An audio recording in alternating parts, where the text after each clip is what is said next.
그래서 성령과 함께하는 삶은요, 성령을 쫓아 행해야 되는 것. 사도 바울도 하나님 말씀대로 살려고 해도 이게 안 되는 거예요. 오호라 나는 곤고한 사람이로다. 이 사망의 몸에서 누가 나를 건져내라. 이게 탄식한다는 겁니다. 사도 바울은 그 이후로 바로 그 해답을 발견하게 되죠. 율법이 육신으로 말미암아 연약하여 할 수 없는 그것을 하나님은 하시나니 그 죄를 인하여 자기 아들을 죄 있는 육신의 모양으로 보내어 육신의 죄를 정하사 육신을 쫓지 않고 그 영을 쫓아 행하는 우리에게 율법의 요구를 이루어지게 하려 하심이니라. 율법의 요구는 뭡니까? 율법대로 안 살면 죽어. 그 율법의 요구를 우리 인간이 어떻게 감당하겠어요? 죄를 해결할 능력이 없잖아요. 그런데 예수 믿으면 어떻게 됩니까? 율법이 요구하는 바 너는 죄인이야 라는 거기에서도 율법의 요구를 벗어나게 되고 율법대로 살라고 하는 그 요구도 우리가 이룬다는 거예요. 그냥 방종해서 율법이고 뭐고 다 내팽개치고 살라는 게 아니란 얘기입니다. 오히려 성령이 충만하면은요, 율법대로 살 수 있는 그 능력을 우리에게 주시는 거예요. 기쁜 마음으로 자원하는 심령을 가지고. 갈라디아서 5장 16절 18절 똑같은 말씀인데 내가 이르노니 너희는 성령을 쫓아 행하라. 그리하면 육체의 욕심을 이루지 아니하리라. 육체의 소욕은 성령을 거스리고 성령의 소욕은 육체를 거스리나니 이 둘이 서로 대적함으로 너희의 원하는 것을 하지 못하게 하려 함이니라. 너희가 만일 성령의 인도하시는 바가 되면 율법 아래 있지 아니하니라. 율법의 정죄 아래 있던 자들이 이성의 한계 가운데 갇혀있는 자들, 아무리 내가 성경 말씀을 많이 알고 또 나름대로 교회도 열심히 다녔어요. 그런데 내 심령 가운데 체험적으로 느껴지지 않는 거예요. 그러다 보니 끊임없이 의심하고 방황하게 됩니다. 내가 구원 받았나 안 받았나. 교회는 열심히 다닌다고 하지만은 기쁨이 없어요. 뭔가 열정이 없어요.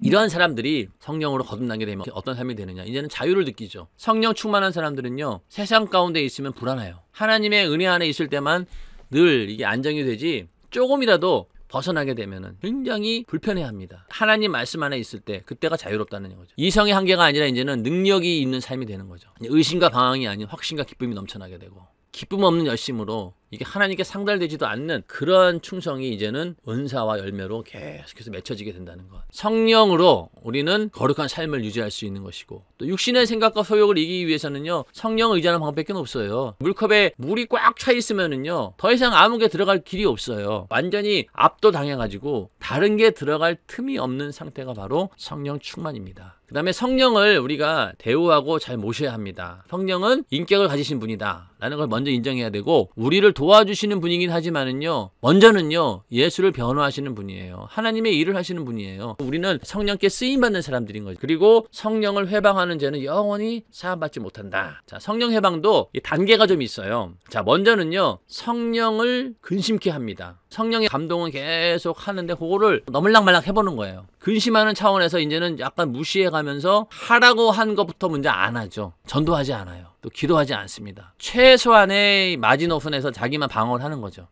그 다음에 이제 소멸 단계가 지나면 어떻게 되느냐면은 성령을 거스립니다. 적극적으로 하지 말라고 하는 짓을 막 해요. 돌이켜서 회개하면 괜찮은데 더 나가서 자기가 행하고 있는 이 일들을 합리화시키기 위해서 오히려 성령을 이제 회방하기 시작합니다. 그러면서 이제 막 말로 막 거역하고, 이런 이 사람은 이미 완전히 화인 맞은 자고 이미 믿음에 떨어진 자들이에요. 대부분 보면은 요 근심케 하는 단계, 소멸시키는 단계, 거스리는 단계, 여기에서 갈등을 하는 겁니다. 이 알바트로스라고 하는 그런 새가 있어요. 지구상에서 가장 큰 새라고 얘기를 합니다. 가장 멀리 나는 새예요. 날개가 한 3m 정도 된다고 해요. 날개가 크다 보니까 날아가는데 이게 거추장스러워요. 이 알바트로스는 바람과 중력만을 이용해서 활공을 하는 겁니다. 날개를 움직이긴 하되 바람의 흐름을 잘 이용해가지고 움직이는 새가 바로 이 알바트로스입니다. 바람이 임의로 불매 내가 그 소리를 들어도 어디서 오며 어디로 가는지 알지 못하나니 성령으로 난 사람은 이러하니라. 바람의 소리가 뭐예요? 바람으로 인해 흔들리는 그 물체의 소리를 듣는 거잖아요. 성령을 거듭났다고 해서 이마에 뭐 성령의 무슨 인이 막 써 있는 건 아니잖아요. 그런데 성령의 사람은 뭔가 다르다는 거예요. 그 이면에 성령이 역사하시는 것을 눈에 보이지는 않지만은 그렇게 산다는 거죠. 알바트로스처럼 오직 하늘의 힘만 가지고 사는 사람들이 바로 성령의 사람이라는 겁니다. 그러니까 우리는 이 땅에서 비록 뒤뚱뒤뚱거리고 이 도대체 이 불필요한 날개처럼 보이지만은, 그러나 하늘을 날 때만은 날개가 엄청난 위력을 발휘한다는 것이죠. 이 땅에 살고 있으면서도 성령께서 우리와 함께 하신다라고 하는 그런 믿음을 가지고 이 알바트로스가 하늘을 지배하고 활공하는 것처럼 자유로운 영적인 삶을 사는 우리가 되기를 바란다는 마음에서 이 알바트로스의 일을 적용해 본 겁니다.